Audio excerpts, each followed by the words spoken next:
Welcome to another lecture of anti test series. Students, आज का lecture बहुत ज़्यादा अहमियत का हामिल है क्योंकि आज के लेक्चर में हम इलेक्ट्रोस्टैटिक चैप्टर की आधे चैप्टर की मुकम्मल क्विक रिवीजन करने वाले हैं। ये लेक्चर आपके लिए बहुत ज़्यादा अहमियत का हामिल है। इसके दो बेनिफिट मिलेंगे आपको। पहला बेनिफिट ये मिलेगा कि इससे क्विक रिवीजन के ज़रिए आपको ये पता लग जाएगा कि हमने इस पूरे चैप्टर में कौन कौन से अहम फार्मूलाई पढ़ने हैं और उनके पर्टिकुलर ग्राफ कौन कौन से हैं, पर्टिकुलर बेसिक अहम वैल्यूज़ क्या हैं, वो सारी चीज़ें हम इसके अंदर डिस्कस करेंगे। और दूसरा फ़ायदा, इसका सबसे बड़ा फ़ायदा आपको तब मिलेगा जब आपके पेपर नज़दीक होंगे और एंड पर आपको क्विक रिवीजन चाहिए होगी, तब आपको ये लेक्चर बड़े हेल्पफुल होंगे। तो चलते हैं हम अपने लेक्चर की तरफ। तो इसमें फर्स्ट हाफ को हम आज डिस्कस करेंगे, नेक्स्ट सेकंड हाफ को हम अगले लेक्चर में डिस्कस करने वाले हैं। तो और सेकंड हाफ का जो लिंक है वो नीचे दिया गया फर्स्ट कमेंट सेक्शन में। इसके अलावा अगर आप इस लेक्चर के इस एंटी टेस्ट सेशन के प्रीवियस लेक्चर्स भी देखना चाहते हैं तो नीचे कमेंट सेक्शन में जाकर पहले कमेंट में एक लिंक दिया गया है, उस पर क्लिक कर लें। या फिर अगर आप फेसबुक पर अवेलेबल हैं तो फेसबुक पर देखें, ऊपर आपको लिंक दिया नज़र आ रहा है, उस लिंक पर क्लिक कर लें और क्लिक करके आप पिछले लेक्चर भी सुन सकते हैं। तो चलते हैं हम अपने लेक्चर की तरफ। तो हमारा लेक्चर है, इसमें चैप्टर का नेम है इलेक्ट्रोस्टैटिक। तो इलेक्ट्रोस्टैटिक को हमने आज डिस्कस करना है। होता क्या इलेक्ट्रोस्टैटिक? सिंपल ये है कि अगर एक चार्ज रेस्ट की कंडीशन में पड़ा हुआ है तो रेस्ट कंडीशन में पड़े हुए उसकी जो स्टडी की जाती है वो क्या है? इलेक्ट्रोस्टैटिक। बहुत सिंपल सी बात है। तो अब इसमें सबसे पहले हम देखते हैं बेसिक पॉइंट्स के अंदर कि एक चार्ज की प्रॉपर्टीज़ क्या क्या हो सकती हैं। एक चार्ज कंजर्वेशन भी कर सकता है, मीन के charge can neither be created nor be destroyed but converted one form to another form. ये इसकी प्रॉपर्टी होती है। इसके अलावा आपने और याद रखना है कि चार्ज हमेशा क्वांटाइज्ड होते हैं। क्या मतलब है इसका? क्वांटाइज्ड का मतलब है कि चार्ज की वैल्यू हमेशा प्लस माइनस एन ई का इंटीग्रल होगी। इट्स मीन कि चार्ज ऑन इलेक्ट्रॉन, जो कि मिल्कॉन्स आयल मेथड के जरिए आपको पता है निकाल चुके हैं, जिसकी वैल्यू 1.6 मल्टीप्लाई 10⁻⁻⁹ कोलम्ब होती है। तो हमेशा याद रखना है चार्ज इसका इंटीग्रल मल्टीपल हो गया, मतलब एन की वैल्यू या तो 1 होगी, 2 होगी, 3 होगी, इनके बिटवीन नहीं होगी। इसको हम आगे चल के भी डिस्कस करते हैं। उसके बाद इसकी और प्रॉपर्टी है कि चार्ज हमेशा इनवेरिएंस होता है, मतलब कि इसके अंदर कभी भी वेरिएशन नहीं आती। मसलन कि आप चाहे चार्ज को जितनी मर्जी स्पीड से मूव करवाना शुरू कर दें, कभी भी ये इसके अंदर तब्दीली नहीं आएगी। चार्ज अगर 5 कोलम्ब का किसी बॉडी पर है तो वो 5 कोलम्ब ही रहेगा। हाँ, अलबत्ता एक और कंडीशन है कि अगर आप एक चार्ज को या किसी बॉडी को स्पीड ऑफ लाइट से मूव करवा दें तो फिर चार्ज डेंसिटी और मैस दोनों में चेंजिंग आ जाएगी। बहरहाल हम यहाँ जो स्टडी कर रहे हैं वो स्पीड ऑफ लाइट से कम स्पीड की बात कर रहे हैं, वहाँ पर चार्ज पे कोई इफेक्ट नहीं पड़ता। उसके बाद नेक्स्ट है कि एडिशन, चार्ज की एडिशन भी की जा सकती है और चार्ज डिफरेंट चार्जेस पड़े हुए हों और आइसोलेटेड सिस्टम में तमाम चार्जेस को कंबाइन करके, जिस तरह suppose Q1 Q2 Q3 3 charges एक जगह पड़े हुए हैं और कहा जाता है कि टोटल चार्ज कितने हैं, तो हम तीनों को ऐड कर लें। ऐड करने के बाद हम कहेंगे इतने चार्जेस पड़े हैं। सपोज 3 4 और 5 हो तो 5 और 4 9 और 3 कितने बन जाएंगे? 12। इट्स मीन हम कहेंगे कि 12 कोलम चार्ज एक जगह पड़ा हुआ है, यानी कि हम चार्जेस की एडिशन भी कर सकते हैं। एनी हाउ, ये चंद बेसिक पॉइंट्स है चार्ज के मुतालिक। एक और पॉइंट देखते हैं चार्ज के मुतालिक कि क्वांटाइजेशन ऑफ चार्ज, ये सबसे अहम पॉइंट है। इसमें से बहुत सी एमसीक्यूज पूछी जाती हैं, यानी कि ये एमसीक्यू के हवाले से ये फार्मूला काफ़ी ज़्यादा अहमियत का हामिल है और किस किस तरह की इससे बनती है इसको तो हम डिटेल में देखेंगे। यानी कि हम चार्ज वाले लेक्चर में जब मैं इस पूरे चैप्टर को टॉपिक वाइज एंटी टेस्ट के पॉइंट ऑफ व्यू से लेकर चलूँगा। बस आज के लेक्चर में सिर्फ इतना याद रखें कि इससे डिफरेंट टाइप की जो एमसीक्यूज पूछी जाएंगी वो कुछ यूँ हो सकें। सपोज वो आपको यूँ कह सकते हैं कि एक हमारे पास बॉडी है और एक एटम है या बॉडी है और उसमें से एक इलेक्ट्रॉन को निकाल लें या उसमें एक इलेक्ट्रॉन को एंटर कर दें। तो इलेक्ट्रॉन को निकालने या इलेक्ट्रॉन को एंटर करने पर उस बॉडी पर कितना चार्ज आएगा, उसमें आपको वो कौन कौन सी वैल्यूज़ देंगे, वो आपको एन की वैल्यू देंगे। वो बता देंगे आपको कि n से मुराद नंबर ऑफ चार्जेस हैं, वो बता देंगे आपको कि एक इलेक्ट्रॉन निकाला है, 2 निकाला है या 3 निकाला है, या फिर वो यूं भी MCQ दे सकते हैं। वो आपको कहेंगे एक एटम है, उसके ऊपर पर्टिकुलर चार्ज अवेलेबल है, बताएं उसके अंदर कितने इलेक्ट्रॉन्स होंगे। n की वैल्यू भी निकालना कह सकते हैं। तो Q देकर E की वैल्यू तो कांस्टेंट है 1.6 मल्टीप्लाई 10⁻⁻19 अंडरस्टूड है, इसके लिए तो कोई टेंशन भी नहीं है।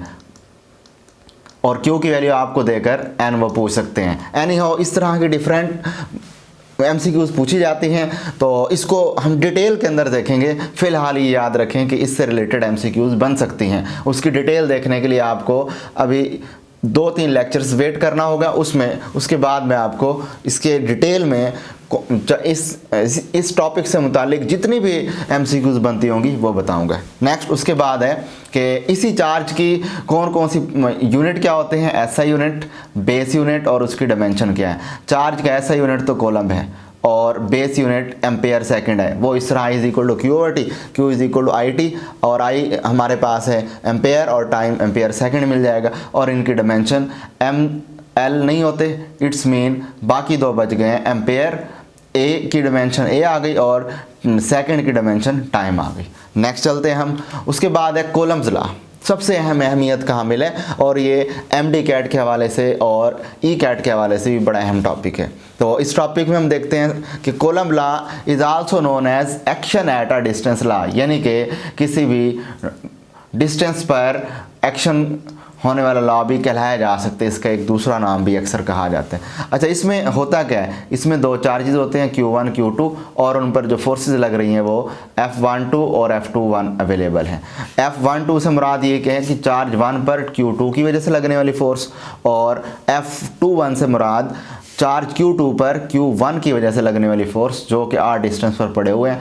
सिमिलरली अगर ये अपोजिट चार्जेस हैं तो ये एक दूसरे को अट्रैक्ट करेंगे, तो इस तरह देखें नीचे अट्रैक्शन शो हो रही है, और अगर ये सेम चार्जेस हैं तो रिपेल कर रहे होंगे। तो इनके में जो फोर्स लग रही होती है उस फोर्स का नाम होता है कूलम्ब फोर्स। इसकी कुछ 3 बेसिक प्रॉपर्टीज़ हैं, वो देख लेते हैं जल्दी से। पहली प्रॉपर्टी ये होती है कि कूलम्ब फोर्स हमेशा अलोंग द लाइन जॉइनिंग लगती है। मतलब ये देखें कि ये फोर्स इस तरह अलोंग द लाइन जॉइनिंग लग रही है। ऐसा नहीं हो रहा कि फोर्स लगे और ये वाला चार्ज ऊपर चला जाए या इधर चला जाए, इस तरफ, ये इधर उधर नहीं जाएगा, बल्कि बिल्कुल उस लाइन के अक्रॉस स्ट्रेट ही जाएगा। तो यहाँ से पता लगा कि along the line joining, so we can say that कि Coulomb force act at 0 degree angle या कूलम्ब फोर्स एक्ट पैरेलली, यानी कि वो पैरेलल पॉइंट ऑफ व्यू से लगती है। उसके बाद कूलम्ब फोर्स हमेशा म्यूचुअल फोर्स है। वेरी वेरी इंपॉर्टेंट पॉइंट है। म्यूचुअल फोर्स से क्या मुराद है? म्यूचुअल फोर्स से मुराद ये है कि इसमें से यहाँ से भी बहुत सी MCQs घुमा के पूछते हैं। वो इस तरह से वो आपको कह दें कि ये 5 कूलम्ब का चार्ज है और ये 10 कूलम्ब का चार्ज है, बताएं इनमें से कौन सा ज़्यादा फोर्स लगाएगा? तो लग ऐसे रहा है कि 10 कूलम्ब वाला लगाएगा। ऐसा बिल्कुल नहीं है, चूँकि ये कूलम्ब फोर्स एक म्यूचुअल फोर्स है, और म्यूचुअल फोर्स का मतलब ये होता है कि ये उनकी मैग्नीट्यूड पर डिपेंड नहीं करता। दोनों एक ही पॉइंट ऑफ व्यू से एक ही जितनी फोर्स एक दूसरे पर एग्जर्ट करते हैं, चाहे एक चार्ज कम मैग्नीट्यूड का और दूसरा चार्ज ज़्यादा मैग्नीट्यूड का। उसके बाद थर्ड पॉइंट है कि Coulomb force depend upon charges product, यानी कि कूलम्ब फोर्स जो है वो यानी चार्जेस के प्रोडक्ट पे डिपेंड कर रही है। मसलन कि F directly proportional to Q1 Q2, इनके चार्जेस हैं, इन्हीं चार्जेस के ऊपर डिपेंड करेगी। इनको अगर इंक्रीज डिक्रीज करेंगे तो कूलम्ब फोर्स भी इंक्रीज डिक्रीज हो जाएगी। क्लियर होगी बात ही? तो अब ये 3 बेसिक पॉइंट्स है जो आपने एज एन MCQ याद रखने। उसके बाद है कि अगर फ़िलहाल हमने इन चार्जेस के दरमियान कोई भी मीडियम नहीं रखा हुआ, इट्स मीन इनके दरमियान वैक्यूम है, और जब वैक्यूम होगा तो उसके लिए कूलम्ब ने एक फार्मूला ड्राइव किया था, F=K Q1 Q2 over R square. Any how इसमें K किसके बराबर है? K=1/4πε0, और बाकी सारा फैक्टर एज इट इज़ रहेगा। और यहाँ देखें ये 1/4πε0 की वैल्यू होती है 9 × 10⁹ के, और इस जगह पर Q1 Q2 दोनों चार्जेस की मैग्नीट्यूड भी सेम होगी। तो अब सिर्फ एक चीज़ चेंज हो सकती है, वो क्या है? R चेंज हो सकता है। इट्स मीन यहाँ से पता लग गया कि F inversely proportional to R square है, so we can say that Coulomb law hold inverse square law. Is it clear? So अब इससे रिलेटेड नेक्स्ट पॉइंट पर देखते हैं कि इस टॉपिक में दो चीज़ें अवेलेबल हैं, एक है के और दूसरे नंबर पर एप्सिलॉन नॉट। तो अब हम नेक्स्ट ये देखने वाले हैं कि के की क्या प्रॉपर्टीज़ हैं, किन किन चीज़ों पर डिपेंड करता है, इसका यूनिट क्या है, इसकी वैल्यू क्या है। फिर हम ये देखेंगे एप्सिलॉन नॉट क्या होता है, इसका यूनिट क्या है, इसकी वैल्यूज़ क्या क्या होती हैं। तो अब देखते हैं पहले के दो चीज़ों पर डिपेंड करता है। पहले नंबर पर के डिपेंड करता है कि चार्ज के दरमियान मीडियम कौन सा पड़ा है, आया कि उसके अंदर वैक्यूम है, उसके अंदर एयर पड़े है, उसके अंदर बैकलाइट पड़ी है, उसके अंदर कोई इंसुलेटर एज अ डाइलेक्ट्रिक पड़ा है, पानी पड़ा हुआ है, क्या चीज़ पड़ी है, इस पे डिपेंड करेगा और उसी के पॉइंट ऑफ व्यू से ही फोर्स की वैल्यू आएगी। सिमिलरली ये डिपेंड कर रहा है कि हमने इस फोर्स को किस सिस्टम ऑफ यूनिट्स में निकाला हुआ, आइदर हमने इसको एसआई सिस्टम में निकाला हुआ है, हमने इसको एमकेएस सिस्टम में फोर्स को निकाला है, या फिर हमने इसको सीजीएस सिस्टम में निकाला है। ये डिपेंड करेगा कि हमने उसको किस सिस्टम के अंदर इस फोर्स को निकाला है। तो जो सिस्टम भी हम यूज़ करेंगे हर सिस्टम के मुताबिक इसकी के की वैल्यू मुख्तलिफ आएगी। तो इट्स मीन कि के सिस्टम ऑफ यूनिट्स पर भी डिपेंड करता है कि हमने यूनिट्स का कौन सा सिस्टम इस्तेमाल किया। एनी हाउ नेक्स्ट चलते हैं। तो इनके यूनिट्स की अगर बात करें, ये आपने खुद डिराइव कर लेने हैं, ये जस्ट क्विक रिवीजन में मैं आपको बता रहा हूँ कि इसके के की जो यूनिट है newton metre square coulomb raised power -2 है, और अगर हम इसको मज़ीद डिराइव करें तो इसके बेस यूनिट बनते हैं kilogram metre cube second raised power -2 ampere raised power -2 आ जाएगा। तो ये सेकंड रेज़्ड पावर -4 है। अच्छा, अब इसकी डिमेंशन निकालनी है, तो डिमेंशन क्या बनेगी, ml³ t raised power -4 a raised power -2। Any how next चलते हैं कि अब permittivity of free space epsilon not की वैल्यू क्या होती है। इसकी वैल्यू एक एक्सपेरिमेंटल वैल्यू है 8.85 multiply 10 raised power -12 coulomb square newton inverse metre raised power -2। और अगर इसका यूनिट देखा जाए तो यूनिट भी आपके सामने यहाँ अवेलेबल है कि newton inverse metre raised power -2 और कोलम स्क्वायर आ गया। और अगर हम इसको बेस यूनिट में कन्वर्ट करें तो इसका बेस यूनिट है kilogram inverse metre raised power -3 second raised power 4 ampere square आ जाएगा। और इसी से ये डायमेंशन भी निकाल सकते हैं, m inverse l raised power -3 t raised power 4 a raised power 2। तो ये इसकी डायमेंशन बन गई। तो उसके बाद नेक्स्ट चलते हैं हम। नेक्स्ट ये देख रहे हैं कि कोलम फोर्स का ग्राफ क्या हो सकता है। दो पॉसिबल ग्राफ यहाँ से बन सकते हैं। एक ग्राफ चार्जेस के दरमियान वैल्यू लेते हुए बनाया जा सकता है, और दूसरा ग्राफ उनके डिस्टेंसेस के दरमियान बनाया जा सकता है। और डिस्टेंस के ग्राफ भी दो तरह के होते हैं। पहली तरह का जो ग्राफ है हमारे पास वो इस तरह का होगा कि उसके अंदर आपको ये कहा जाएगा कि फोर्स और आर स्क्वायर के दरमियान क्या ग्राफ है, यानी कि एफ और आर स्क्वायर में। तो आपको पता है कि एफ और आर स्क्वायर एक दूसरे के इन्वर्स हैं। इन्वर्स का मतलब ये होता है कि अगर एक चीज़ को बढ़ा भी दिया जाए तो दूसरी चीज़ में कमी आ जाएगी, या अगर एक चीज़ को कम कर दिया जाए तो दूसरी चीज़ बढ़ जाएगी। ये आप ऑलरेडी इन्वर्स का मतलब जानते हैं। इट्स मीन अगर मैं फोर्स को कम करता जाऊं तो आर की वैल्यू बढ़ती जा रही है। It's mean exponential decaying curve नज़र आ रही है। तो इसका जो ग्राफ है वो एक्सपोनेंशियली डिकेइंग कर्व देगा। उसके बाद नेक्स्ट दूसरी तरह का ग्राफ यूँ भी आ सकता है। वो आपको यूँ ना कहें कि फोर्स और आर स्क्वायर में ग्राफ दें, बल्कि वो आपको कह सकते हैं कि फोर्स और 1/r स्क्वायर के दरमियान ग्राफ दें। तो आप इस इक्वेशन से देख सकते हैं कि एफ आर स्क्वायर के तो इन्वर्सली है, लेकिन एफ 1/r स्क्वायर के डायरेक्टली प्रोपोर्शनल है। इसका मतलब जब भी डायरेक्टली का साइन आए याद रख लेना है उनके दरमियान ग्राफ स्ट्रेट लाइन बना करता है। लेकिन ये डिपेंड करता है कि वो स्ट्रेट लाइन थोड़ा सा नीचे होगा या थोड़ा ऊपर होगा, और इस केस के अंदर डिपेंड करेगा प्रोडक्ट की, यानी चार्जेस की प्रोडक्ट पे डिपेंड करेगा। मसलन अगर दो चार्जेस मैंने ऐसे लिए हैं, उनको मैंने मल्टीप्लाई किया है और उनकी वैल्यू आ रही है कम। इसके बरक्स दो ऐसे चार्जेस लिए जिनकी मैग्नीट्यूड को मल्टीप्लाई किया और वैल्यू आ रही है ज़्यादा। तो जिनकी मैग्नीट्यूड होगी ज़्यादा उसका ग्राफ स्ट्रेट और थोड़ा ऊपर बनेगा, क्योंकि उससे फोर्स हमें ज़्यादा मिल रही होगी। क्योंकि हमें पता है कि F directly proportional to product of charges होता है।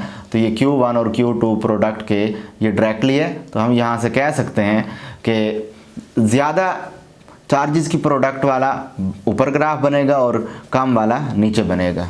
उसके बाद नेक्स्ट है हमारे पास, अभी तक हमने जो सिचुएशन पढ़ी उस सिचुएशन के मुताबिक हमने देखा कि चार्जेस के दरमियान मैग्नीट्यूड कोई भी बॉडी नहीं पड़ी हुई, यानी कोई भी डाई इलेक्ट्रिक यानी मीडियम या इंसुलेटर नहीं पड़ा हुआ।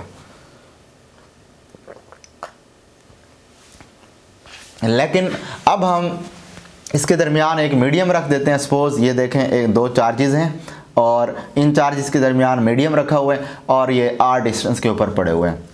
तो अगर मीडियम रख दिया जाए तो मीडियम रखने पर वही वाली जो कॉलम फोर्स थी उसमें सिर्फ एक फैक्टर का इजाफा हो जाएगा और ये आपको नज़र आ रहा है एप्सिलॉन और रिलेटिव परमिटिविटी, इसका इजाफा हो जाएगा। बाकी सेम फार्मूला वही वाला है और चूंकि ये same formula 1/4 pi epsilon not Q1 Q2 over R square force का फार्मूला तब था जब वैक्यूम अवेलेबल हो। इट्स मीन मैं इस पूरे फैक्टर की जगह F वैक्यूम लिख सकता हूँ। तो यहाँ से मुझे पता लग गया कि F medium is equal to F vacuum over epsilon R, formula यहाँ से बना सकते हैं। और उसके बाद इसी एप्सिलॉन R को इधर शिफ्ट कर दें और F मीडियम को नीचे ले आएँ तो पता लगा कि यहाँ से ये रिलेटिव परमिटिविटी का इन टर्म ऑफ फोर्स ये फार्मूला बन गया। F epsilon R is equal to ratio of force in vacuum to ratio of force in medium is called relative permittivity.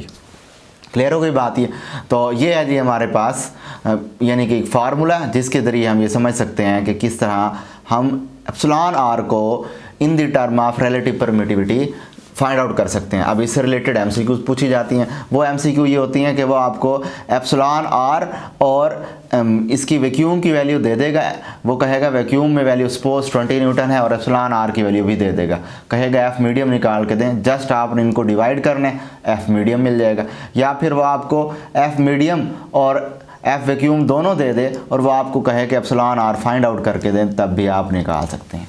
तो अब चूँकि एप्सिलॉन R दो सिमिलर क्वांटिटीज़ के दरमियान रेशो है, इट्स मीन इसका कोई यूनिट भी नहीं होगा। और यहाँ सबसे अहम पॉइंट, चूँकि आप देख रहे हैं कि पहले इसमें F मीडियम की अगर मैं बात करूं तो F मीडियम को जब इस साइड पर ले जाऊंगा तो ये एप्सिलॉन R से मल्टीप्लाई हो रहा है और हम आगे चल के देखेंगे कि हमेशा एप्सिलॉन R यानी रिलेटिव परमिटिविटी की वैल्यू 1 से ग्रेटर होती है। और जब भी 1 से ग्रेटर वैल्यू किसी चीज़ से मल्टीप्लाई होती है तो इस फैक्टर को बड़ा रखती है। इट्स मीन हम कह सकते हैं कि जिस वक्त चार्जेस के दरमियान कोई भी मीडियम नहीं पड़ा, वैक्यूम है, उस वक्त फोर्स चार्जेस के दरमियान ज़्यादा लग रही होगी। जो ही कोई मीडियम प्लेस कर देंगे तो फोर्स की वैल्यू डिक्रीज़ हो जाएगी। और ये डिपेंड करेगा कि हमने मीडियम कितनी एप्सिलॉन R वाला रखा है, क्योंकि यहाँ से समझ आ रही है हमें इस फार्मूले के ज़रिए कि F medium is inversely proportional to epsilon R है। मतलब कि अगर हमने कोई ऐसा ऑब्जेक्ट एंटर किया जिसकी एप्सिलॉन R की वैल्यू है ज़्यादा तो यहाँ से F मीडियम की वैल्यू मिल जाएगी कम। या हमने कोई ऐसा मीडियम रखा है जिसकी एप्सिलॉन R की वैल्यू कम है तो यहाँ से उनके दरमियान फोर्स भी ज़्यादा लग रही होगी। तो ये डिपेंड करेगा कि हमने कितनी एप्सिलॉन R वाला यानी कि रिलेटिव परमिटिविटी वाला मीडियम रखा हुआ है। अभी आगे चल के अगर एक टेबल दी मैं आपको बताऊंगा भी से कि किस किस एलिमेंट की कितनी रिलेटिव परमिटिविटी की वैल्यूज़ हो सकती हैं। बहरहाल यहाँ से हमें पता लग गया कि वैक्यूम अगर चार्जेस के दरमियान मौजूद हो तो उस वक्त लगने वाली फोर्स अगर चार्जेस के दरमियान मीडियम मौजूद हो उससे ज़्यादा होती है। मीन कि we can say that F vacuum is greater than F medium. ये हमेशा एक रिजल्ट है जो याद रखना है। उसके बाद नेक्स्ट देख रहे हैं, नेक्स्ट है रिलेटिव परमिटिविटी। यानी ये जो टर्म हमने रिलेटिव परमिटिविटी देखी है इसको अब डिस्कस कर रहे हैं कि ये होती क्या है रिलेटिव परमिटिविटी वाली टर्म। तो इस टर्म की अगर बात करें तो अब यहाँ दो चीज़ें हैं जो अहम है याद रखने वाली। एक है relative permittivity in term of force. ऊपर देखें, यहाँ पर इस जगह देखें मैंने रिलेटिव परमिटिविटी को डिफाइन किया इन टर्म ऑफ फोर्स। अब मैं डिफाइन कर रहा हूँ रिलेटिव परमिटिविटी सिंपली वो किसकी सेंस में, in the term of permittivity, यानी दोनों परमिटिविटीज़ की रेशोज लेकर मैं रिलेटिव परमिटिविटी को डिफाइन कर रहा हूँ। और पहले मैंने दोनों फोर्सेस की रेशो को लेकर रिलेटिव परमिटिविटी को डिफाइन किया था।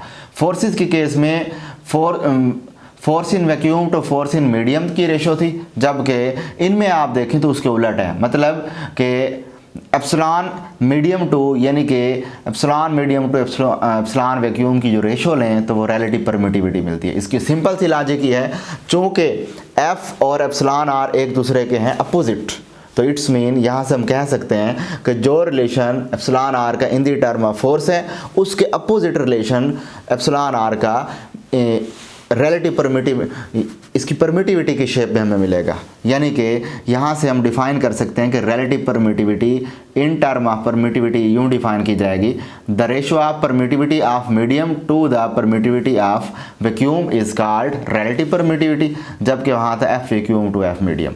इसका भी कोई यूनिट नहीं है क्योंकि ये भी सिमिलर क्वांटिटीज़ में रेशियो है, और उसका भी कोई यूनिट नहीं है क्योंकि ये भी सिमिलर क्वांटिटीज़ के दरमियान रेशियो है। और यहाँ से अगर आप एप्सिलॉन मीडियम निकालना चाहें तो एप्सिलॉन इन वैक्यूम और रिलेटिव परमिटिविटी को मल्टीप्लाई कर दें, आपको एप्सिलॉन मीडियम मिल जाएगा।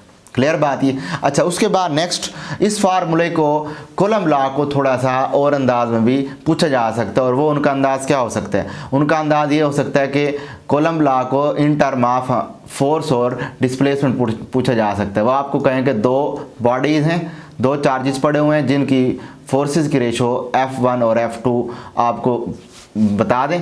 ये भी डिटेल में हम देखेंगे कि ये फार्मूला बना कैसे है जब मैं कूलम्ब लॉ पढ़ा रहा हूँ पर्टिकुलर टॉपिक। फिलहाल देखें कि इनका फोर्सेस की रेशो किसके बराबर है, R2 square divided by R1 square के बराबर होती है। इस फार्मूले के ज़रिए वो आपको इसके अंदर एक F1 मालूम करना कह देंगे और F2 R2 और R1 दे देंगे, या फिर R2 की वैल्यू मालूम करने कहेंगे, R1 F1 और F2 की वैल्यूज़ दे देंगे। यानी कि 3 पैरामीटर गिवन होंगे और एक पैरामीटर आपको फाइंड आउट करने कह देंगे। इस तरह के MCQs भी आपने माइंड में रखनी। उसके बाद नेक्स्ट है कि रिलेटिव परमिटिविटी डिफरेंट मटेरियल्स की। याद रखें कि हर ये इस पूरी टेबल में देख लें, ये पूरी टेबल में नज़र आ रहा है कि तमाम की तमाम वैल्यूज़ 1 से बड़ी बड़ी हैं। तो पता ये लगा कि रिलेटिव परमिटिविटी हमेशा एप्सिलॉन आर 1 के बराबर या 1 से बड़ी होगी, हमेशा याद रख लें। और ये जितने भी मटेरियल यूज़ किए जा रहे हैं ये तमाम के तमाम मटेरियल डाई इलेक्ट्रिक हैं, और जितने भी डाई इलेक्ट्रिक होते हैं वो तमाम के तमाम डाई इलेक्ट्रिक इंसुलेटर होते हैं, इंसुलेटर्स। तो यहाँ से हमें पता लग गया कि चूँकि ये तमाम डाई इलेक्ट्रिक इंसुलेटर हैं तो इट्स मीन ये जितने मटेरियल यूज़ किए जा रहे हैं इंसुलेटर होंगे। तो यहाँ मैं एक लाइन बोल रहा हूँ, वो लाइन ये है कि all the dielectric are insulator but all the insulator are not dielectric. याद रखें, तमाम डाई इलेक्ट्रिक इंसुलेटर होंगे बट तमाम इंसुलेटर डाई इलेक्ट्रिक नहीं हो सकते। कुछ हो सकते हैं, कुछ नहीं, वो उसमें डिपेंड करेगा कि उनकी पोलराइजेशन हो सकती है या नहीं हो सकती है। एनी हाउ, अच्छा, अब अगर हम दो चार्जेस के दरमियान dielectric as a insulator रखने की बजाय dielectric as a metal use कर दें तो मेटल के केस में क्या होगा? मेटल इस्तेमाल नहीं कर सकते, क्योंकि उसकी वजह यह है कि मेटल के केस में एप्सिलॉन आर की वैल्यू मैक्सिमम होती है और वो इन्फिनिटी होती है, जो कि फोर्स को ज़ीरो कर देगी। इट्स मीन मेटल को रखा ही नहीं जा सकता। ठीक है, और यहाँ से MCQ आपसे इस टेबल से पूछी जा सकती हैं। वो आपको कहेंगे बताएं कि मिनिमम वैल्यू किसकी है, तो आपने कहना है अगर चार्जेस के दरमियान वैक्यूम पड़ा हो तो तब फोर्स की वैल्यू सबसे ज़्यादा होगी, चूँकि उसमें वैक्यूम में एप्सिलॉन आर की वैल्यू सबसे मिनिमम है। और वो आपसे पूछ सकते हैं कि सबसे यानी कि ज़्यादा एप्सिलॉन आर की वैल्यू किसकी होगी, तो आप कह सकते हैं कि पानी की वैल्यू सबसे ज़्यादा, और अप्रॉक्सीमेटली ये 78.5 का मतलब है, ये 80 के लगभग ये वैल्यू है और ये सबसे ज़्यादा है। और हम बता चुका हूँ कि force is inversely proportional to epsilon R है। एप्सिलॉन आर जिसकी सबसे ज़्यादा होगा उसमें उसको अगर चार्जेस के दरमियान रख दिया जाए तो वहाँ फोर्स सबसे कम लगेगी। इट्स मीन इस टेबल के अकॉर्डिंग मैं कह सकता हूँ कि पानी को रखने पर, चार्जेस के दरमियान रखने पर सबसे कम फोर्स लगेगी, और वैक्यूम अगर चार्जेस के दरमियान हो तो सबसे ज़्यादा फोर्स लगेगी। और यहाँ एक और भी चीज़ देख लें कि इसके अंदर एक और MCQ आती है कि एप्सिलॉन आर इज़ ऑलवेज, वो किससे ज़्यादा है? ये हमेशा यूनिटी से ज़्यादा है, यानी 1 से बड़ी बड़ी वैल्यूज़ है। It's mean we can say that कि relative permittivity is always equal to और ग्रेटर देन यूनिटी। उसके बाद नेक्स्ट चीज़ है हमारे पास कि इस कूलम्ब लॉ की कुछ लिमिटेशंस हैं, ड्रॉबैक्स हैं। कुछ क्या क्या लिमिटेशंस है? पहली लिमिटेशन है कि Coulomb law only valid for point charges, और दूसरी लिमिटेशन है कि ये जस्ट 1 फेमटोमीटर डिस्टेंस के ऊपर डिपेंड करता है। पॉइंट चार्जेस क्या होते हैं? पॉइंट चार्जेस वो होते हैं जिनका दरमियानी डिस्टेंस उनकी सेपरेशन से, यानी कि यूँ कह सकते हैं कि those charges whose sizes are very small as compare to the distance between them, उनका साइज़ दरमियानी डिस्टेंस से बहुत छोटा होना चाहिए। एनी हाउ, अब हम नेक्स्ट मूव करते हैं। इलेक्ट्रिक फील्ड इंटेंसिटी क्या होती है? इलेक्ट्रिक फील्ड इंटेंसिटी को इलेक्ट्रिक फील्ड स्ट्रेंथ भी कह सकते हैं। सपोज हमारे पास दो चार्जेस हैं, पॉजिटिव चार्जेस, एक Q और दूसरा ये क्यू है। इसको सोर्स चार्ज का नाम दिया जाता है, इसको टेस्ट चार्ज का। और इनके दरमियान जो इलेक्ट्रिक फील्ड स्ट्रेंथ होती है, शिद्दत जो इस पे ये लगा रहा है, फोर्स लगा रहा है इस चार्ज क्यू पर, उसका फार्मूला निकलता है F is equal to FE/Q, यानी कि फोर्स पर यूनिट चार्ज। और अगर हम फोर्स की कूलम लॉ की वैल्यू पुट करें तो यहाँ से Q/R² रिजल्ट मिलता है। और यहाँ से पता लग गया कि ये भी इलेक्ट्रिक फील्ड इंटेंसिटी भी R² के इन्वर्सली है। मतलब ये हुआ कि इलेक्ट्रिक फील्ड इंटेंसिटी भी इन्वर्स स्क्वायर लॉ होल्ड करती है, और इसका ग्राफ भी वैसा ही बनेगा जैसा ग्राफ कूलम फोर्स का था, होल्ड इनवर्स स्क्वायर लॉ। इसका ग्राफ भी देखें वैसे ही आपको नज़र आ रहा है, ये एक्सपोनेंशियली डिकेइंग कर्व नज़र आ रहा है, चूँकि इनके दरमियान R² से इन्वर्स रिलेशन है। तो उसके बाद फिर नेक्स्ट हम देख रहे हैं कि इलेक्ट्रिक फील्ड इंटेंसिटी की डायरेक्शन कैसी होती है। इलेक्ट्रिक फील्ड इंटेंसिटी की डायरेक्शन, चूँकि ये एक वेक्टर क्वांटिटी है और इसकी डायरेक्शन हमेशा वही होगी जिस सिमत में एक चार्ज दूसरे चार्ज पे फोर्स लगाएगा। जैसे ये रेड वाला चार्ज है, ये इसमें ब्लू वाले चार्ज पर फोर्स लगा रहा है, तो इसकी जो फोर्स लगाने की डायरेक्शन होगी उसी ही डायरेक्शन में इलेक्ट्रिक फील्ड इंटेंसिटी होगी। It's mean we can say that electric field is parallel to electric force. और इसके ऐसे यूनिट्स की बात करें तो इनके ऐसे यूनिट्स हमारे पास होंगे न्यूटन पर कूलम और वोल्ट पर मीटर होगा। उसके बाद फिर इनके base units kilogram metre second raised power -3 ampere inverse हैं, और इनकी dimension ml t raised power -3 ampere inverse है। तो ये आपको एज इट इज़ याद रखनी है। उसके बाद नेक्स्ट है सबसे अहम पॉइंट क्या है कि अगर ये जो मैंने चार्ज लिया हुआ है, अगर ये चार्ज की वैल्यू ज़्यादा हो, यानी बड़ा चार्ज ले लो, तो ये इसकी जो इलेक्ट्रिक फील्ड की शिद्दत होगी, स्ट्रेंथ होगी, वो भी ज़्यादा होगी। अगर मैंने छोटा चार्ज ले लिया तो इलेक्ट्रिक फील्ड की शिद्दत भी कम होगी। तो ये पॉइंट भी आपने माइंड में रखना है। उसके बाद इलेक्ट्रिक फील्ड इंटेंसिटी हमारी बुक में डिफरेंट ऑब्जेक्ट्स के लिए डिफरेंट दी गई है। तो देखते हैं कि अगर हमारे पास एक इन्फिनाइट शीट हो, ये जैसे आपको नज़र आ रहा है, एक पॉजिटिवली शीट हो, यानी एक प्लेन सरफेस हो, यूँ समझ लें इसको कि सपोज ये हमारे पास एक प्लेन सरफेस एरिया है, और इस सरफेस एरिया में से यहाँ कहीं से चार्ज पड़े हुए हैं, और उन चार्जेस में से इलेक्ट्रिक फील्ड लाइन निकल कर जा रही है।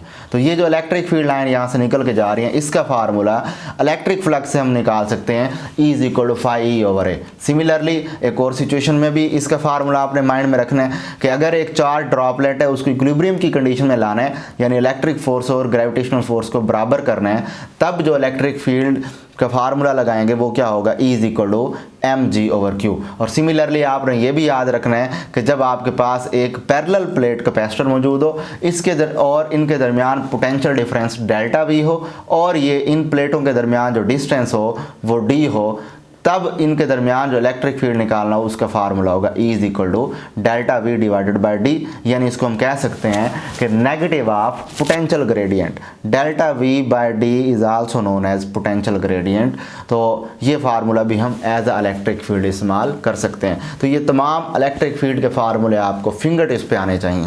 उसके बाद नेक्स्ट है कि इलेक्ट्रिक लाइंस ऑफ फोर्स। तो electric lines of force single charge के लिए ये रेडियली आउटवर्ड होंगी, ये नज़र आ रहा है आपको। अगर ये सिंगल पॉजिटिव चार्ज है और अगर ये सिंगल नेगेटिव चार्ज होता तो फिर electric field lines radially inward होती हैं। उसके बाद नेक्स्ट देख रहे हैं कि इलेक्ट्रिक फील्ड लाइंस अगर हमारे पास दो डाईपोल पड़े हुए हैं, डाईपोल से मुराद दो चार्जेस पड़े हुए हों, तब इलेक्ट्रिक फील्ड लाइंस क्या होगी। और सबसे अहम पॉइंट कि वो जो डाईपोल हों वो हों भी एक जैसे, मतलब सेम चार्जेस वाले। तो अब सेम चार्जेस के केस में क्या कहेंगे, इलेक्ट्रिक फील्ड लाइंस इधर से बाहर निकल रही हैं, जैसे आपको देखें नज़र आ रहा है यहाँ पर, और इनमें इसके जो सेंट्रल पॉइंट है इसके अंदर ज़ीरो फील्ड बनेगा, यानी कि ज़ीरो जोन इनके अंदर बनेगा, यानी इनके अंदर कोई भी फोर्स नहीं लग रही होगी। उसकी वजह क्या है, यानी इसके अंदर अगर मैं फ़र्ज़ करें कोई भी चार्ज रख देता हूँ तो इस चार्ज पर कोई भी फोर्स नहीं लगेगी। वजह यह है कि इसकी इलेक्ट्रिक फील्ड लाइन जब यहाँ से आती हैं और इस चार्ज की भी इलेक्ट्रिक फील्ड लाइन, दोनों एक दूसरे पर लेटरल प्रेशर एक्सर्ट करती हैं, और उस लेटरल प्रेशर एक्सर्ट करने की वजह से ये एक दूसरे का पाथ बेंड कर देती हैं। दरमियान में कोई भी फोर्स एग्जिस्ट नहीं कर रही, यानी यहाँ फोर्स ही नहीं है। इट्स मीन अगर मैं चार्ज आके रख दूँ इसके सेंट्रल पॉइंट पे तो चार्ज यहीं पे पड़ा रह जाएगा, इस पर कोई फोर्स भी नहीं लगेगी। नेक्स्ट हम ये देखते हैं कि दो बेसिक पॉइंट है हमारे पास इलेक्ट्रिक फील्ड लाइंस और मैग्नेटिक फील्ड लाइंस के दरमियान। याद रखें कि इलेक्ट्रिक फील्ड लाइंस कभी भी क्लोज लूप नहीं बनाएगी। वो कर्व तो हो सकती हैं लेकिन कभी क्लोज नहीं बनेगी। इसके बरक्स मैग्नेटिक फील्ड की बात करें, सपोज मेरे पास एक करंट कैरिंग वायर है और उस करंट कैरिंग वायर को अगर मैं बैटरी से कनेक्ट कर दूं तो बैटरी से कनेक्ट करने पर इसके गिर्द मैग्नेटिक फील्ड लाइन लूप की शक्ल में बनेगा। तो यहाँ से वाज़ेह हो गया कि इलेक्ट्रिक फील्ड लाइंस में लूप नहीं बनती जबकि मैग्नेटिक फील्ड लाइंस में लूप बना करती हैं। ये एक बेसिक डिफरेंस है। अब हम देखते हैं कि अगर हमारे पास दो चार्जेस जो कि अपोजिट पड़े हुए हैं, अपोजिटली चार्ज हैं, तो उनकी मैग्नेटिक फील्ड लाइंस कैसी होंगी आपको नज़र आ रहे हैं। इस केस में मैग्नेटिक फील्ड लाइंस यहाँ से निकलेंगी और नेगेटिव चार्ज में एंटर होंगी। और सबसे बड़ा डिफरेंस कि इसके दरमियान में ज़ीरो जोन नहीं बनेगा, जबकि ज़ीरो जोन इनके साइड्स वाले पॉइंट्स पर बनेगा। वो यहाँ बनेगा या फिर इस जगह बनेगा। ये डिपेंड करेगा कि हम किस पॉइंट ऑफ व्यू से चार्ज की मैग्नीट्यूड को देखकर बताएंगे कि किस साइड पर बनना है, इधर बनना है या इधर बनना है। एनी हाउ नेक्स्ट हम चलते हैं। नेक्स्ट हमारे पास है ज़ीरोग्राफी। ज़ीरोग्राफी इतना ज़्यादा अहमियत का हामिल नहीं है, बहरहाल हम इसको थोड़ा सा डिस्कस कर लेते हैं। वो है कि हमारे पास कि एक सपोज इस केस के अंदर जो मेन याद करने वाली बातें हैं वो ये हैं कि जो सिलेंडर है वो एल्यूमिनियम का होता है और एल्यूमिनियम एक बेस्ट कंडक्टर है। और इसके बरक्स इसके ऊपर एक लेयर चढ़ाई जाती है सिलीनियम की, और सिलीनियम एक फोटो कंडक्टर है जो कि लाइट की रोशनी में कंडक्ट करता है और जब अंधेरा आ जाए उस वक्त कंडक्ट नहीं करता। और जिस पेपर को हमने यहाँ से प्रिंट करना होता है उसका जो डार्क हिस्सा होता है, डार्क हिस्से के ऊपर पॉजिटिव चार्ज आ जाता है। और यहाँ से एक और एमसीक्यू के पॉइंट जो है कि यहाँ से टोनर जो इस्तेमाल करते हैं, टोनर पर नेगेटिव चार्ज होता है। एनी हाउ उसके बाद इसमें होता ही है कि यहाँ से पेज के ऊपर लाइट पड़ती है। शॉर्टकट आपको बता रहा हूँ, इसकी फुल डिटेल नहीं बता रहा कि लैंप से इसके ऊपर लाइट पड़ती है। लाइट पड़ने के बाद ये रिफ्लेक्शन के बाद इस जगह पर पहुंचती है और वो हिस्सा जहाँ पर लिखा हुआ होता है उसके ऊपर पॉजिटिव चार्ज होता है जो इसके ऊपर रह जाता है। और यहाँ से नेगेटिव चार्ज टोनर इसके ऊपर आता है और यहाँ से आने के बाद पेज के ऊपर वो सारे चार्जेस पहुँच जाते हैं। अब उनको फिर हीटिंग रोलर्स और प्रेशर रोलर के ज़रिए गर्म करके प्रेस करके आगे निकाल लिया जाता है। ये एक मैंने सादा सा मैकेनिज़्म बता दिया है। इसकी फुल डिटेल है कौन कौन से अंदर फिनोमेना होते हैं और इस जगह पर बहुत ज़्यादा डिटेल है कि ये पॉजिटिव चार्ज इसके ऊपर आते किस तरह हैं। एनी हाउ अब हम नेक्स्ट ये देख रहे हैं कि इंकजेट प्रिंटर। इंकजेट प्रिंटर भी इतनी ज़्यादा अहमियत का हामिल नहीं है एग्जामिनेशन एमडी कैट और ई कैट के पॉइंट ऑफ व्यू से। और ये ज़ीरोग्राफी और इंकजेट प्रिंटर वाले टॉपिक एमडी कैट पे भी इंक्लूड नहीं है। अगर आप एमडी कैट के स्टूडेंट हैं तो इन दोनों टॉपिक्स को नहीं करना आपने। इसमें भी बेसिक यही होता है कि इंक सप्लाई अवेलेबल होती है और यहाँ से पंप उस इंक को खींच लेता है। और यहाँ हमारे पास ये नोज़ल है जो कि पीजो इलेक्ट्रिक मटेरियल का बना हुआ होता है और ये पीजो इलेक्ट्रिक इफेक्ट को इस्तेमाल करता है, यानी कि जस्ट प्रेशर के पॉइंट ऑफ व्यू से यहाँ से चार्जेस प्रोड्यूस होते हैं और इस इफेक्ट का नाम होता है कोरोना इफेक्ट। कोरोना इफेक्ट इसको कहते हैं। बहरहाल जब हम ये टॉपिक पढ़ेंगे तब इसमें डिटेल में बताऊंगा। तो इसकी वजह से यहाँ से चार्जेस ड्रॉपलेट आगे की तरफ मूव करते हैं और आगे की तरफ मूव करने के बाद आगे लगे होते हैं दो पैरेलल प्लेट कैपेसिटर्स लगे होते हैं, यानी कि चार्जिंग इलेक्ट्रोड लगे हुए होते हैं जिनका कंट्रोल कंप्यूटर के ज़रिए किया जा रहा होता है। कंप्यूटर मर्ज़ी के मुताबिक इनको चार्ज भी कर सकते हैं और चार्ज नहीं भी कर सकते। कौन से चार्ज हैं? वो जिनको हमने पेज के ऊपर पहुंचाना है, यहाँ पर पेज पड़ा होता है, उनको हम चार्ज नहीं करते, वो बिल्कुल सीधा चले जाते हैं। और ऐसे चार्जेस जिनको हमने यहाँ नहीं पहुंचाना, उनको यहाँ से आगे ट्रांसफ़र करने के बाद करने से पहले यहाँ पर चार्ज कर लिया जाता है। जब इनके ऊपर चार्ज आ जाता है उसके बाद ये डिफ्लेक्शन प्लेट्स में से गुजरते हैं। डिफ्लेक्शन प्लेट्स इनको डिफ्लेक्ट कर देती हैं और ये आगे गटर होता है, गटर में यहाँ पर ये पार्टिकल चले जाते हैं। तो ये इस तरह एक सिंपल सा प्रोसीजर है। लेकिन एक यहाँ एमसीक्यू याद ये रखनी है कि ई कैट के लिए बता रहा हूँ कि जो इंकजेट प्रिंटर है इट ऑलवेज वर्क्स ड्रॉप्स, ये इसका एक तरीका होता है drops on demand method. Drops on demand यानी कि जिन ड्रॉप्स की हमें डिमांड होती है वो हम ले लेते हैं और जिनकी डिमांड नहीं होती उसको हम नहीं लेते, चार्जिंग कंट्रोल के ज़रिए। उसके बाद हमारे पास नेक्स्ट टॉपिक है electric flux for plane or 2D। Plane या 2D के लिए इलेक्ट्रिक फ्लक्स क्या होगा जी? तो प्लेन सरफेस में दो एक्सिस होते हैं, एक्स एक्सिस वाई एक्सिस, और इट्स मीन इसमें 2 डायमेंशन मौजूद होते हैं, यानी इसको हम 2D कहते हैं। अब इसके लिए होता क्या है कि फ़र्ज़ कर लें ये हमारे पास एक सरफेस है, ये आपको नज़र आ रही है, और इस सरफेस में से नीचे से कहीं चार्जेस पड़े हुए और यहाँ से इलेक्ट्रिक फील्ड लाइन निकल रही हैं। तो फ्लक्स ये होता है कि number of electric field lines pass through an unit area is called electric flux. वैसे फ्लक्स का मतलब होता है फ्लो। एनी हाउ अगर इसमें से जितनी फील्ड लाइंस गुजरेंगी तो हम कहेंगे उसका उतना ही फ्लक्स है। अब इसमें से देखें तो 5 इलेक्ट्रिक फील्ड लाइन्स गुजर रही हैं, तो मैं ये कहूँगा जो ए सरफेस है इसका जो फ्लक्स है वो 5 है, जबकि इसी सरफेस को जब मैं उठा के ज़रा दूर ले गया हूं तो अब वही फील्ड लाइंस 2 गुजर रही हैं इसमें से, तो मैं कहूँगा यहाँ जो इलेक्ट्रिक फ्लक्स है वो 2 है। तो पता लगा कि इस पर्टिकुलर चार्ज वाली जगह से सरफेस को जितना दूर लेकर जाते हैं तो वहाँ फ्लक्स की वैल्यू भी कम होती चली जाती है। और इसका जो फार्मूला है हमारे पास इलेक्ट्रिक फ्लक्स का वो होता है phi is equal to E dot A.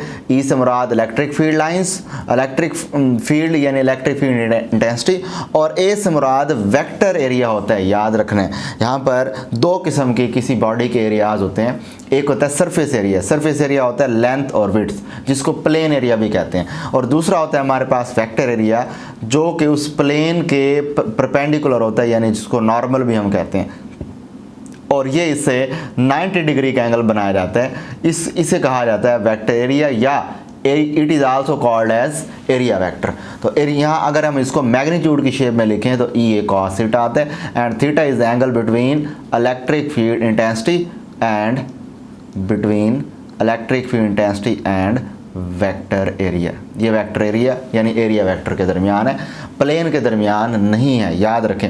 Suppose इसको यूं भी आपने याद रखना है कि अगर ये एंगल इलेक्ट्रिक फील्ड और वेक्टर एरिया के दरमियान 90 डिग्री है तो अंडरस्टूड है प्लेन के दरमियान कितना एंगल होगा, प्लेन के दरमियान 0 डिग्री होगा। या अगर इलेक्ट्रिक फील्ड और प्लेन एंगल, इसमें इलेक्ट्रिक फील्ड और वेक्टर एरिया के दरमियान एंगल है 0 डिग्री, तो अंडरस्टूड है इलेक्ट्रिक फील्ड और प्लेन के दरमियान जो एंगल बनेगा वो 90 डिग्री होगा। तो ये चीज़ आपने याद रखनी है। बहरहाल इसको इन डिटेल हम जब टॉपिक पढ़ेंगे उस वक्त भी पढ़ लिया जाएगा। तो नेक्स्ट हम देख रहे हैं कि इसके यूनिट्स क्या हो सकते हैं। तो इलेक्ट्रिक फ्लक्स जो है उसके unit newton metre square coulomb per coulomb हो सकता है या फिर वोल्ट मीटर हो सकता है। यहाँ से आप इसको इलेक्ट्रिक फील्ड इंटेंसिटी और एरिया के वैल्यूज पुट करके आप निकाल सकते हैं। सिमिलरली बेस यूनिट इसके kilogram metre cube second raised power -3 ampere inverse है, और डायमेंशन इसकी ml cube T raised power -3 ampere inverse है। ठीक हो गया। उसके बाद नेक्स्ट इसके कुछ केसेस हैं।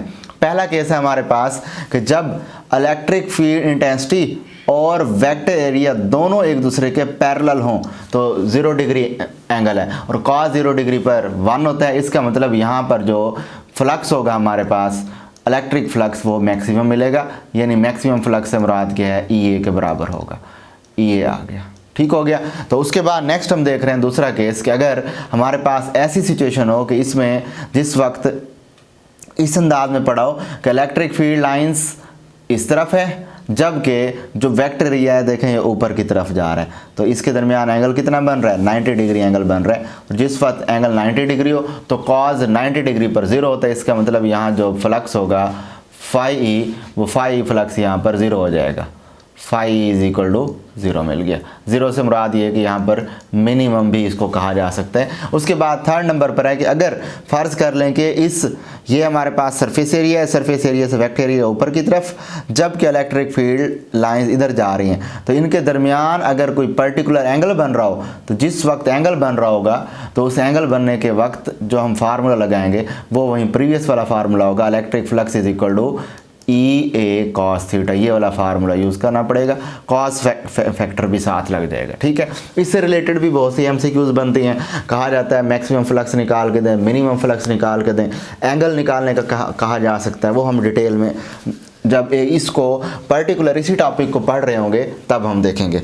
नेक्स्ट है हमारे पास कि फ्लक्स थ्रो अ क्लोज सरफेस, यानी कि क्लोज सरफेस से मुराद ये कि 3D में फ्लक्स क्या होगा, 3 डायमेंशनल सरफेस में फ्लक्स क्या बनता होता है। तो फ़र्ज़ कर लें हमारे पास एक स्फेरिकल ऑब्जेक्ट है जिसमें चार्ज पड़ा हुआ है, पॉजिटिव चार्ज है। याद रखें कि इसको हमने सबसे पहले छोटे छोटे सेगमेंट्स में डिवाइड करना है। सपोज़ ये एक छोटा सा सेगमेंट है जिसमें मैंने डिवाइड कर दिए। इसी तरह ऐसे बहुत से मैं छोटे छोटे सेगमेंट बनाऊंगा और ये सेगमेंट इतने छोटे होंगे कि ये तमाम के तमाम सेगमेंट्स एक प्लेन बना रहे होंगे, यानी ये पूरी की पूरी एक प्लेन बन जाएगी। और जब ये प्लेन बन जाएगी, अंडरस्टूड है कि पीछे हम प्लेन के लिए फार्मूला पढ़ चुके हैं, phi is equal to E A cos theta. तो इट्स मीन यहाँ पर जब प्लेन बन चुका होगा तो यहाँ पर हम फार्मूला लगा, यानी हर पैच के लिए, हर टुकड़े के लिए वो फार्मूले लगाएंगे, तो उसके बाद हमें जो टोटल फ्लक्स मिलेगा वो यहाँ से हम इजीली निकाल सकेंगे। तो इसका पूरा प्रोसीजर इसी तरह होता है कि हम डिफरेंट पैचेस लेकर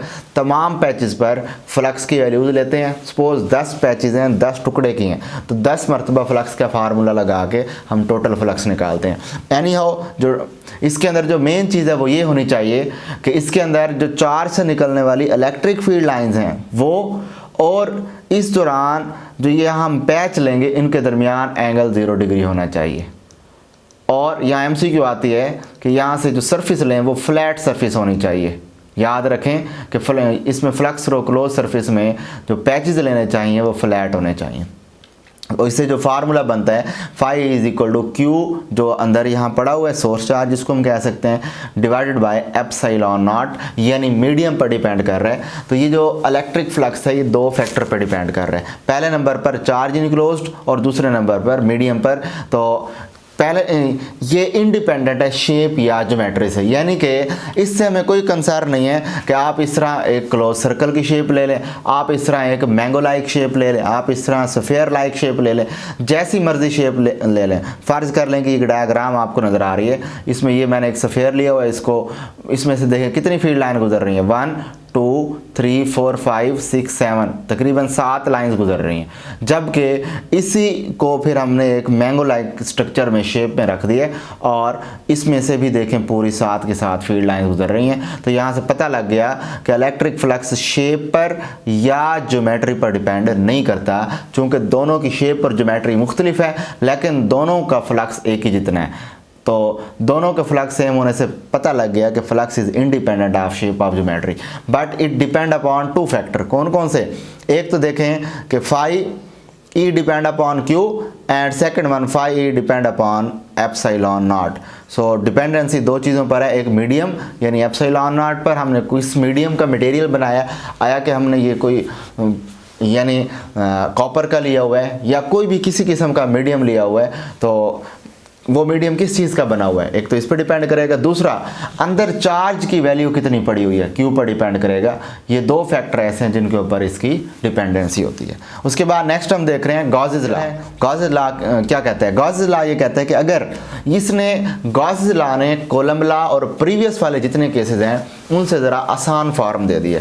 आसान फॉर्म उसने ये दिए कि उसने कहा कि बजाय ये कि हम डिफरेंट चार्जेस एक चार्ज लेकर उसको निकालते रहें, हम बहुत से चार्ज एक ही सरफेस के अंदर ले लें और उन तमाम चार्जेस को इकट्ठा कर लें, ऐड कर लें। यानी कि शुरू मैंने बताई थी कि चार्ज की एडिटिव प्रॉपर्टी होती है, तो इसने चार्ज की एडिटिव प्रॉपर्टी को इस्तेमाल करते हुए अपना लॉ पेश किया। सपोज यहाँ पर उसने कहा कि n चार्जेस पड़े हुए हैं, तो n चार्जेस की वजह से हर चार्ज की वजह से अपना अपना एक फ्लक्स होगा। उन टोटल चार्जेस को जमा कर दें और जितना उस ऑब्जेक्ट का यानी कि परमिटिविटी होगी एप्सिलॉन नॉट होगा, उसको उस पर डिवाइड करें, तो इससे हमें इलेक्ट्रिक फ्लक्स मिल जाएगा। यानी कि उसने इलेक्ट्रिक फ्लक्स का जो फार्मूला दिया, उसने कहा गॉसेस लॉ में कि electric flux of a close surface is equal to the 1 epsilon naught of the total charge enclose in it. इस टोटल चार्ज से क्या मुराद है? टोटल चार्ज से मुराद Q1 plus Q2 plus Q3 plus Q4 up to सवान चलते चले जाएं। यानी कि ये टोटल चार्जेस का ये मजमूआ है जितने हमने इसके अंदर चार्जेस इस्तेमाल करने हैं। बहरहाल ये फार्मूला हमारी बुक में तो मौजूद है, लेकिन इस फार्मूले को थोड़ा सा मैं मॉडिफाई कर रहा हूँ, जो कि यूँ भी लिखा जा सकता है। अगर मैं इस फार्मूले को 4 पाई से मल्टीप्लाई डिवाइड कर दूं तो 4 पाई एक साइड पर, अब 1/4 पाई एप्सिलॉन नॉट है। और कोलम्ब लॉ क्या कहता है? कोलम्ब लॉ ये कहता है कि 1/4 पाई एप्सिलॉन नॉट k के बराबर होता है ये सारा फैक्टर। तो ये सारा फैक्टर k के बराबर हो गया, तो मैंने यहाँ पर k लिख दिए। तो पता लगा कि गॉसेस लॉ में इलेक्ट्रिक फ्लक्स का एक और फार्मूला भी होता है 4 पाई KQ, इसको भी आपने माइंड में रखना है। ठीक हो गया। तो उसके बाद नेक्स्ट है जी, नेक्स्ट ये है कि इसमें मेन की पॉइंट्स याद रखें। जिस वक्त एक स्फेरिकल ऑब्जेक्ट है और उस स्फेरिकल ऑब्जेक्ट में इसमें इलेक्ट्रिक फ्लक्स जो है वो लीव कर रहा है, यानी कि इलेक्ट्रिक फील्ड लाइन इसमें से निकल के जा रही है बाहर की जानिब, लीविंग वाला केस है, तो लीविंग वाले केस में हमने फ्लक्स को पॉजिटिव लेना है, ये एमसीक्यू याद रखें। उसके बाद फर्ज कर लें कि चार्ज कहीं अंदर बाहर पड़ा हुआ है और इसमें से इलेक्ट्रिक फील्ड लाइन अंदर की तरफ जा रही है, उस वक्त आपने इसका जो इलेक्ट्रिक फ्लक्स है वो लेना होगा नेगेटिव। एक पॉइंट ये याद रखें। दूसरा पॉइंट ये है कि ये गॉसेस लॉ सिर्फ और सिर्फ क्लोज ऑब्जेक्ट पे, क्लोज सरफेस पे यानी कि एप्लीकेबल है, क्लोज सरफेस के अलावा ये एप्लीकेबल नहीं है। यही वजह है कि जब हम इसके 3 केसेस पढ़ेंगे उसमें चाहे plane sheet, infinitely plane sheet भी होगी तो उसके अंदर भी हमें क्लोज सरफेस लेनी पड़ेगी। उसके बाद नेक्स्ट है थर्ड पॉइंट कि इसी गॉसेस लॉ से कूलम्ब लॉ को भी डिराइव किया जा सकता है, ठीक है जी। और नेक्स्ट अब हम चल रहे हैं इसकी एप्लीकेशन की तरफ। हालो स्फीयर वाली एप्लीकेशन देख रहे हैं। पहली एप्लीकेशन, सपोज ये हमारे पास एक हालो स्फीयर है जिसके ऊपर उसकी सरकमफेरेंस के ऊपर देखें पॉजिटिव चार्ज आपको ये नज़र आ रहे हैं, यहाँ पॉजिटिव चार्जेस पड़े हुए हैं सरकमफेरेंस के ऊपर, ठीक हो गया। इट्स मीन ये पूरी सरफेस जो है ये इक्वी पोटेंशियल सरफेस कहलाई जा सकती है, चूँकि इस पूरी सरफेस के ऊपर एक ही जैसा पोटेंशियल अवेलेबल है, ठीक हो गया। अब हमने क्या करना है, इसमें गॉसियन सरफेस लेनी है। ये हमने गॉसियन सरफेस ली हुई है।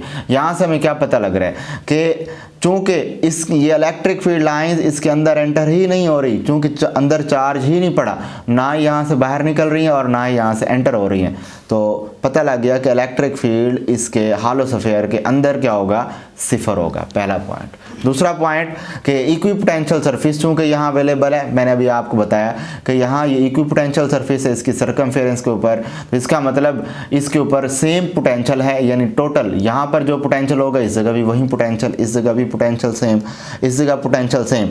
और जब पोटेंशियल यहाँ थ्रू आउट कॉन्स्टेंट है तो यहाँ से हम कह सकते हैं कि पोटेंशियल ज़ीरो नहीं है, कुछ ना कुछ वैल्यू रखता है, ठीक हो गया, यानी कि कोई ना कोई कांस्टेंट नंबर है। और अगर हम उसका डेल्टा वी निकालें तो डेल्टा वी ज़ीरो निकलेगा, क्योंकि सेम पोटेंशियल में से वही सेम पोटेंशियल निकालें। सपोज एक पॉइंट ये है ए और एक पॉइंट यहाँ पर है बी, तो 2 पॉइंट्स के दरमियान मैं पोटेंशियल निकालना चाह रहा हूँ, तो पॉइंट ए पर पोटेंशियल वी है, पॉइंट बी पर पोटेंशियल भी वी है, तो ए वी माइनस वी जब मैं इसमें माइनस करूँगा तो जवाब मुझे ज़ीरो मिलेगा। इसका मतलब पोटेंशियल का डिफरेंस इस सरफेस पे ज़ीरो होता है, लेकिन इस पूरी सरफेस पे पोटेंशियल ज़ीरो नहीं होता, वो कोई ना कोई कांस्टेंट नंबर रखता है। उसके बाद फाइनली है कि इलेक्ट्रिक फील्ड इंटेंसिटी भी यहाँ पर सिफर होती है, चूँकि इसके अंदर इलेक्ट्रिक फील्ड लाइंस एंटर ही नहीं हो सकती। क्लियर है बात ये? अच्छा, उसके बाद नेक्स्ट है सेकंड में देखें गॉसेस लॉ की application due to infinite sheet. Due to infinite sheet में क्या है, हमारे पास एक प्लेन शीट है और प्लेन शीट के ऊपर इन्फिनाइटली पॉजिटिव चार्जेस अवेलेबल हैं। इसके अंदर हमने ये गॉसियन सरफेस ले ली है, सिलेंड्रिकल शेप के अंदर गॉसियन सरफेस है, और इसमें इसको यूँ समझ लें कि ये हमारे पास ये पॉजिटिव चार्ज प्लेट है और इसमें से इलेक्ट्रिक फील्ड लाइंस निकल रही हैं। अब इसका जो फार्मूला डायरेक्ट आपने ये लिखना है, वो डायरेक्ट फार्मूला है E is equal to sigma. Sigma से क्या मुराद है, सरफेस चार्ज डेंसिटी। सिग्मा क्या है जी, सरफेस चार्ज डेंसिटी है डिवाइडेड बाय 2 एप्सिलॉन नॉट है, और ये सरफेस चार्ज डेंसिटी होता है चार्ज पर यूनिट एरिया, यानी किसी भी यूनिट एरिया के ऊपर कितने चार्जेस बिखरे हुए हैं। और ये इसके 2 फार्मूले बन गए हमारे पास इलेक्ट्रिक फील्ड इंटेंसिटी के फॉर इन्फिनाइटली शीट। और यहाँ से पॉइंट नज़र आ रहा है, चूँकि ये इस फार्मूले में देखें 2 सरफेस एरिया और एप्सिलॉन नॉट कांस्टेंट नंबर है, तो पता लगा कि epsilon naught directly proportional to charges है। अगर चार्जेस वेरी करेंगे तो ये इलेक्ट्रिक फील्ड इंटेंसिटी भी वेरी करेगी, या फिर electric field intensity is directly proportional to sigma है, यानी कि सरफेस चार्ज डेंसिटी अगर चेंज हो जाए तो अंडरस्टूड है इलेक्ट्रिक फील्ड इंटेंसिटी भी चेंज हो जाएगी। तो ये हमारे पास डायरेक्ट रिलेशन बन गया कि electric field intensity for infinite sheet is directly proportional to surface charge density, ठीक हो गया। बट इसमें एक चीज़ याद रखें कि electric intensity independent of point position है, यानी कि पॉइंट पोजीशन पर डिपेंड नहीं कर रही। उसके बाद नेक्स्ट देखते हैं थर्ड एप्लीकेशन के 2 अपोजिटली चार्ज पैरेलल प्लेट के दरमियान इलेक्ट्रिक फील्ड क्या होगी। इस चीज़ को हम निकालते हैं। ये नीचे नेगेटिव चार्ज पड़ा है, ऊपर पॉजिटिवली चार्ज पड़े हुए हैं। इलेक्ट्रिक फील्ड लाइन नेगेटिव से पॉजिटिव की तरफ मूव कर, पॉजिटिव से नेगेटिव की तरफ इलेक्ट्रिक फील्ड लाइन्स हैं। अब इसके बाद सेंटर में देखें, यहाँ हमने एक गॉसियन सरफेस ली हुई है जो कि आप ऑलरेडी जानते हैं। अब इस गॉसियन सरफेस के लेने के बाद मुकम्मल कैलकुलेशन करने के बाद जो नेट रिजल्ट मिलता है वो प्रीवियस के मुकाबले में थोड़ी सी सिमिलैरिटी, बाकी सारी सिमिलैरिटी है, थोड़ा सा डिफरेंस है कि उसमें डिवाइडेड बाय 2 था, sigma divided by 2 epsilon not, यहाँ है सिग्मा बाय एप्सिलॉन नॉट, और 2 यहाँ 2 का फैक्टर नहीं है। सेम उसी तरह यहाँ भी इलेक्ट्रिक इंटेंसिटी सिग्मा के डायरेक्टली है और पॉइंट पोजीशन पे डिपेंड नहीं कर रही। उसके बाद नेक्स्ट ये देख रहे हैं, ये तो था डिफरेंट प्लेट्स के लिए, अपोजिटली चार्ज पैरेलल प्लेट्स के लिए। अगर सेम चार्ज पैरेलल प्लेट्स हो तब क्या होगा, तब इलेक्ट्रिक फील्ड इंटेंसिटी सिफर हो जाएगी, क्योंकि इसके अंदर कोई भी ऐसा वो नहीं, इलेक्ट्रिक फील्ड बन ही नहीं रही, और इस दौरान इलेक्ट्रिक फ्लक्स भी सिफर होगा, याद रखने। क्लियर होगी बात ये। उसके बाद एक और अहम पॉइंट याद रखें कि इलेक्ट्रिक फील्ड इंटेंसिटी के पॉइंट ऑफ व्यू से है कि इलेक्ट्रिक इंटेंसिटी कहाँ पर जीरो होगी, यानी कि जीरो फील्ड कहाँ होगा, इसकी पूरी बाकायदा एक डिटेल है। इसमें से बहुत ज़्यादा कंसेप्चुअल एमसीक्यूज बनती हैं और इसको हम बाद में देखेंगे। फिलहाल के लिए आपने सिर्फ इतना याद रखना है कि इलेक्ट्रिक फील्ड का केस जहाँ इलेक्ट्रिक फील्ड ज़ीरो होगी वो सिर्फ उन पॉइंट पर होगी जहाँ पर दो चार्जेस डिफरेंट नोयत के पड़े हों। दो चार्जेस की नोयत हो सकती है, एक चार्जेस को नोयत हो सकती है कि एक बड़ा चार्ज हो और एक छोटा चार्ज हो, और दोनों सेम एक जैसे चार्जेस हो, यानी दोनों ही पॉजिटिव हो। अब जब दोनों पॉजिटिव होंगे, याद रख लें कि इनके दरमियान एक तो इलेक्ट्रिक फील्ड इनके मिडल में बनेगा, और याद रखें हमेशा इलेक्ट्रिक फील्ड उस चार्ज के करीब ज़ीरो होगा जहाँ जिसकी मैग्नीट्यूड सिफर होगी। कब? जब दो सेम एक जैसे चार्जेस होंगे। इसके बरक्स अगर मैं चार्जेस लेता हूँ, एक बड़ा चार्ज ले रहा हूँ और एक मैं छोटा चार्ज ले रहा हूँ, लेकिन ये हैं अपोजिटली चार्ज, एक है पॉजिटिव और एक है नेगेटिव। इस केस में इलेक्ट्रिक फील्ड इनके दरमियान नहीं बनेगा बल्कि इनके बाहर बनेगा, और उस चार्ज के करीब बनेगा। बाहर तो बनेगा, अब पता नहीं है कि यहाँ बनना है या इस साइड पर बनना है, वो इसका एक ट्रिक याद रख लें कि यहाँ इलेक्ट्रिक फील्ड उस चार्ज के बाहर तो बनेगा, यानी आउटसाइड है, ये आउटसाइड है, और ये उस चार्ज के करीब है जिसकी मैग्नीट्यूड कम है। मतलब कि अगर इनसाइड बनेगा तब भी इलेक्ट्रिक फील्ड इंटेंसिटी उसी चार्ज के करीब होगी जिसकी मैग्नीट्यूड कम है, और जहाँ अगर ये आउटसाइड बनेगा तब भी उसी चार्ज के गिर्द इलेक्ट्रिक फील्ड इंटेंसिटी सिफर होगी जो कम मैग्नीट्यूड वाला रखता होगा। ठीक हो गया। तो ये हो गया हमारा तकरीबन सेकंड ईयर का इलेक्ट्रोस्टैटिक का हाफ चैप्टर कंप्लीट हो गया क्विक रिवीजन के पॉइंट ऑफ व्यू से। इसमें बहुत सी चीज़ें अभी हमने स्किप की हैं जो कि जब हम टॉपिक वाइज स्टडी करेंगे तब डिटेल में देखेंगे। थैंक यू, अल्लाह हाफिज़।